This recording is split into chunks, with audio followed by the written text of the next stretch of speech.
ঝড় আসতে চলেছে আবারও, তবে এই ঝড়ে সাবধান নয়, এটে সেটে বসুন, কারণ এই ঝড়ে নিয়ে আসতে চলেছে শাকিব খান এবং মেহেদী হাসান হৃদয় সহ হোল বরবাদ টিম।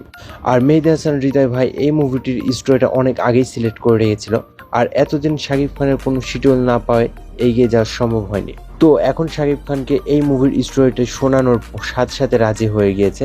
গত 2 দিন আগে মুভিটির জন্য সাইনও করে নিয়েছে। তবে নায়িকার চরিত্রটা এখনও কনফার্ম হয়নি।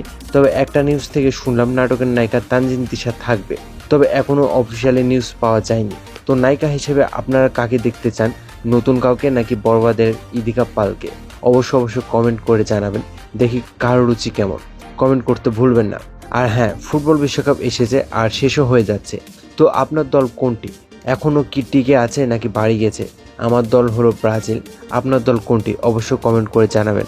তো যাই হোক, শাকিব খানের দুটা সুপার ডুপার ফ্লপের পর ফিরতে চলেছে নতুন গল্পের নতুন করে নতুন লুকে। আর বরবাদ টিম বলে দিয়েছে এই সিনেমাটি অতীতের সকল রেকর্ড ভেঙে ফেলবে। আর ভাঙবেই না কেন? দেখুন, এই সিনেমাটি আসবে 2027 সালের রমজানের ঈদে।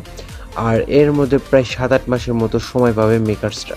সো মুভিটির শুটিং কার্যকলাপ যদি এই মাসের মধ্যে শুরু হয়, তাহলে ভালো রকমের একটা সময় পাবে ভালো রকমের পারফরমেন্স দেওয়ার মতো, যেখানে অন্যান্য মুভিগুলোতে 2 থেকে 3 মাসের মধ্যে তৈরি করে ফেলে, যেখানে অনেক ভুলকুটি থাকে। তো যাই হোক, শাকিব খানের এই সিনেমাটি এখনও নাম বা কোনো পোস্টার রিভিল করা হয়নি অফিসিয়ালি। আর এই ভিডিওটির মধ্যে যে পোস্টারটি দেখতে পাচ্ছেন, এটা জাস্ট ফ্যান মেড পোস্টার। তো আশা করছি ভিডিওটি আপনাদের ভালো লেগেছে। তো যদি ভালো লাগে তাহলে একটু সাপোর্ট দেন ভাই, সাবস্ক্রাইব করে দিতে পারেন।